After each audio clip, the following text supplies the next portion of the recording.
মহারাজা বীর বিক্রম কিশোর মানিক্য বাহাদুরের জন্মবার্ষিকী উপলক্ষে রাজ্যের বন দপ্তরের উদ্যোগে শ্রদ্ধা নিবেদন কর্মসূচি অনুষ্ঠিত হল বুধবার।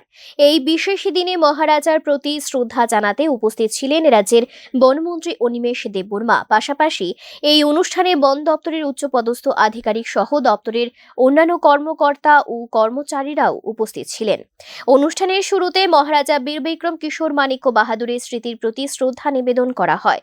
বনমন্ত্রী অনিমেষ দেববর্মা মহারাজার প্রতি শ্রদ্ধা জানিয়ে তার অবদান এবং ঐতিহাসিক ভূমিকার কথা স্মরণ করেন। ত্রিপুরার উন্নয়ন, শিক্ষা, সংস্কৃতি, স্থাপত্য ও জনকল্যাণের ক্ষেত্রে মহারাজার গুরুত্বপূর্ণ অবদানের কথা তুলে ধরা হলো। হেরিটেজ পার্কে মহারাজার প্রতি আমাদের যে শ্রদ্ধা জ্ঞাপন, এই অনুষ্ঠানটা আমরা এখানে করেছি।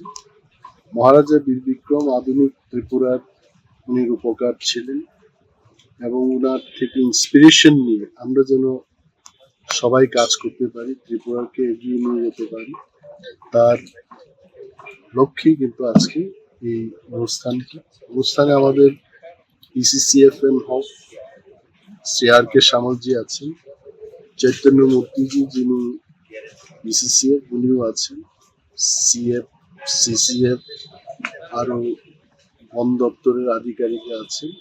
সম্মিলিতভাবে আজকে মহারাজা বীর বিক্রমের প্রতি আমরা শ্রদ্ধা। জন্মবার্ষিকী উপলক্ষে আয়োজিত এই কর্মসূচির অন্যতম গুরুত্বপূর্ণ অংশ ছিল বৃক্ষরোপণ।